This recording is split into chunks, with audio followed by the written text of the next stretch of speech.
స్నేహితులారా, ఈ సమయాన్ని బట్టి దేవునికి వందనాలు తెలియజేస్తూ ఉన్నాను. మీ అందరినీ ప్రేమపూర్వకంగా వాక్య ధ్యానంలోనికి ఆహ్వానిస్తూ ఉన్నాను. భుజముల మధ్య నిలిచి ఉండును అనే ఆలోచనను మీతో కూడా పంచుకోవడానికి ఇష్టపడుతూ ఉన్నాను. దేవుని యొక్క వాక్యమును మీరు ముగింపు వరకు ఆలకించాలని, మీ కుటుంబ సభ్యులతోనూ తోటి విశ్వాసులతోనూ ఈ వీడియో షేర్ చేసుకోవాలని, మీ ప్రార్థన మనవులు ఎట్టివైనను కామెంట్స్ రూపంలో కానీ ఫోన్ కాల్ ద్వారా కానీ తెలియజేయగలరని, మీ అవసరతల కొరకు ప్రార్థించడానికి సిద్ధంగా ఉన్నామని, ఈ వీడియో మీ ఆధ్యాత్మిక జీవితంలో ఉపయోగకరంగా ఉంది అని మీకు అనిపిస్తే దయచేసి ఈ ఛానల్ను సబ్స్క్రైబ్ చేసుకునవలసినదిగా మనవి చేయుచు ఉన్నాను.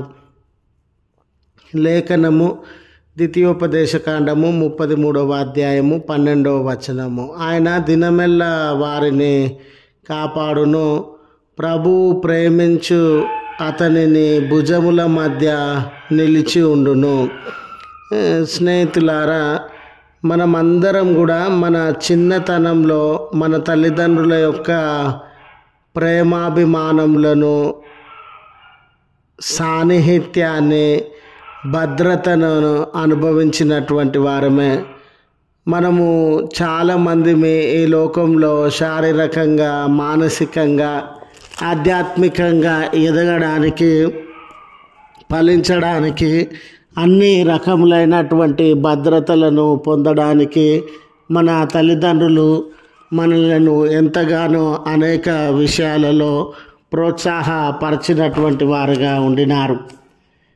వారి అన్ని బలహీనతల యందు మనలను వారు ఆదరించిన వారుగా, మరి నడిపించినటువంటి వారుగా. కొన్ని పర్యాయాలు చిన్న చిన్న బిడ్డలు నడవలేని స్థితిలో, ఆ చిన్న వయసును బట్టి బలహీనత కలిగిన స్థితిలో, ముందడుగు వేయలేని స్థితిలో ఉన్నప్పుడు వారిని తమ భుజముల మీద మోస్తూ ముందుకు నడిపించినటువంటి వారుగా ఉండినారు.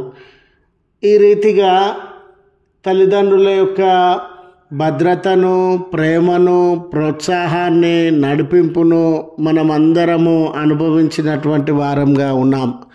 కాలక్రమేణా మనము ఎదిగిన వయసులో ఉండినప్పుడు చూడండి స్నేహితులారా, మన యొక్క తల్లిదండ్రులు వయసు పైబడి వృద్ధాప్యంలోనికి చేరినటువంటి వేళ, చిన్నతనంలో వారు మనల్ని భద్రతను అందించిన రీతిగా, చిన్నతనంలో వారు మనలను భుజముల మీద మోసిన రీతిగా, చిన్నతనంలో అన్ని రీతులుగా సహాయము దొరికిన విధానము వారు వయసు పైబడినటువంటి స్థితిలో ఉన్నప్పుడు దొరకకపోవచ్చు. అయితే మానవులుగా అది ఏ వయసులో ఉన్న వారమైనప్పటికీ, ఎలాంటి పరిస్థితుల మధ్య ఉన్న వారమైనప్పటికీ మనకు భద్రత అవసరం అండి, ప్రేమ అవసరం అండి, సాన్నిహిత్యం అవసరం అండి, నడిపింపు అవసరం అండి. చిన్నతనంలో వీటన్నిటిని అందించిన తల్లిదండ్రులు బలహీనులైన క్షణంలో వారి ప్రేమ మాత్రమే, వారి యొక్క నడిపింపు, భద్రత మాత్రమే సరిపోని సందర్భంలో మనలను ప్రేమించడానికి కానీ, నడిపించడానికి కానీ, భద్రతనివ్వడానికి కానీ ఎవరు మనకు తోడుగా ఉన్నారు, ఎవరు ఆదరణను ఇవ్వడానికి రెడీగా ఉన్నారు అని యోచించినట్లయితే, మన జీవాధిపతి అయినటువంటి దేవుడు వీటన్నిటినీ మనకు అనుగ్రహించి ఆయన నడిపించడానికి, ప్రోత్సాహపరచడానికి, భద్రతనివ్వడానికి సిద్ధంగా ఉన్నటువంటి దేవుడై ఉన్నాడు. మోషే జీవితాన్ని మనము గమనించినప్పుడు, మనం చదువుకున్నటువంటి లేఖన భాగమును అనుసరించి మోషే ఆయా సందర్భంలో తన జీవితకాలమెల్లా ప్రజలను దీవించేటటువంటి వాడుగా, దేవుని శక్తిని బట్టి, దేవుని బలమును బట్టి, దేవుని యొక్క నామమును బట్టి వ్యతిరేకమైన మాటలు, నిరుత్సాహపరిచేటటువంటి మాటలు, బలహీనపరిచేటటువంటి మాటలు, ఆయాస పెట్టేటటువంటి మాటలు కాదండి. మోషే ఆశీర్వాదంతో కూడిన, ప్రోత్సాహంతో కూడిన మాటలను ప్రజలకు అందజేసేటటువంటి వాడుగా, దీవించేటటువంటి వాడుగా ఉన్నాడు. ఈ లేఖనం అందు కూడా ఆయన బెన్యామీను కుటుంబాన్ని, బెన్యామీను గోత్రాన్ని ఉద్దేశించి ఈ దీవెనను వారికి అందించేటటువంటి వాడుగా ఉన్నాడు. దేవుడు మిమ్మల్ని అమితంగా ప్రేమించే దేవుడని. చూడండి, ఈ లోకంలో ఎవరైనా ప్రేమించడానికి అందచందాలు అవసరమై ఉండొచ్చు, డబ్బు అవసరమై ఉండొచ్చు, లేక బహుమానములు అవసరమై ఉండొచ్చు, వారికి ఏదైనా సహాయం అవసరమై ఉండొచ్చు. అలాంటి తరుణంలోనే వారు ప్రేమిస్తూ ఉండవచ్చు. కానీ దేవుడు వీటన్నిటి విషయమై ఆలోచించక ప్రేమించేటటువంటి దేవుడని వారిని దీవిస్తూ ఉన్నాడు. అది అంత మాత్రమే గాక రోజంతా దేవుడు మిమ్మల్ని కాపాడేటటువంటి వాడని, పగలైనా రాత్రి అయినా అనుకూలమైన పరిస్థితులు ఉండని, ప్రతికూలమైన పరిస్థితులు ఉండని, ఏ సందర్భమైనా ఉండని, ఏ ఆపదనైనా ఉండని, ఏ సమస్యనైనా ఉండని, ఏ అడ్డంకైనా ఉండని, దేవుడు నిశ్చయంగా మిమ్మల్ని కాపాడుతాడు. కాపాడడం మాత్రమే కాదు, రోజంతా కూడా ఆయన సాన్నిహిత్యాన్ని, ఆయన యొక్క సహవాసాన్ని వ్యక్తులుగా మీరు అనుభవిస్తారు అనే సత్యాన్ని వారికి తెలియజేస్తూ ఉన్నాడు.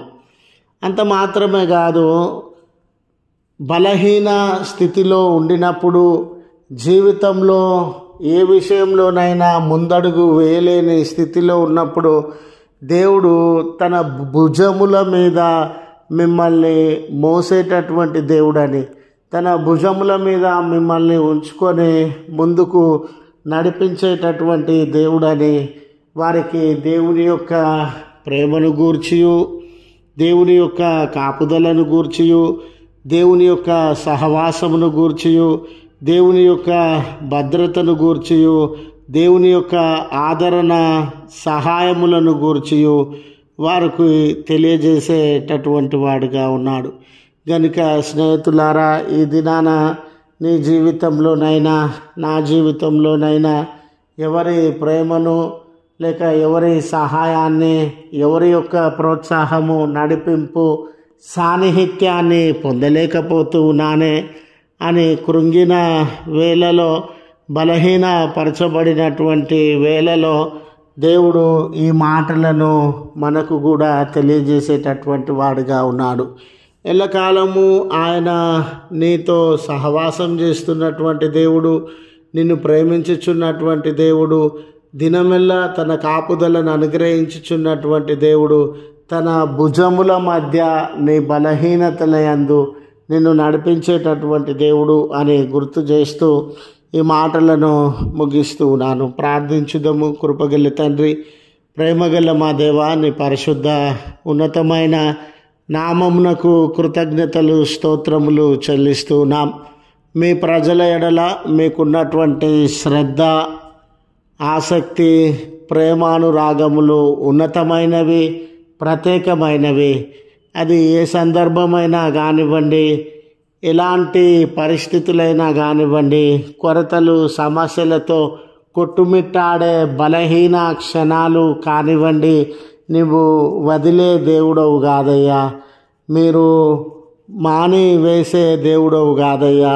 దూరంగా ఉంచేటటువంటి దేవుడవు కాదయ్యా. అన్ని వేళలా నీ ప్రియబిడ్డలకు మీ ప్రేమను, మీ భద్రతను, మీ ఆదరణ, నడిపింపును అందుబాటులో ఉంచినటువంటి రక్షకుడవయ్యా, మీకు కృతజ్ఞతలు చెల్లిస్తూ ఉన్నాం. ఈ దినాన కూడా రక్షక, ఏ కుమారుడు ఆదరణ లేక, ఏ కుమారుడు ప్రేమ లేక, ఏ కుమారుడు భారభరితమైన జీవితంలో ముందుకు సాగలేక, ఈ జీవితం అనే పోరాటంలో అడ్డంకుల మధ్య, కొదువల మధ్య కొట్టుమిట్టాడేటటువంటి వారుగా ఉన్నారో వారి మీద మీ దృష్టిని నిలిపి వారిని ధైర్యపరిచి ముందుకు నడిపించవలసినదిగా మనవి చేస్తున్నాను.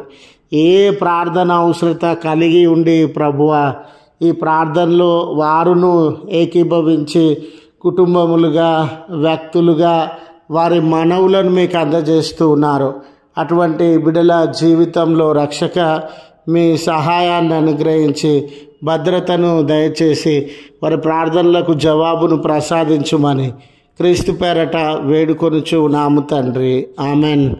తండ్రి, కుమార, పరిశుద్ధాత్మ త్రియేక దేవుని దీవెన మనకు తోడై ఉండి మనలను కాపాడునుగాక. ఆమెన్.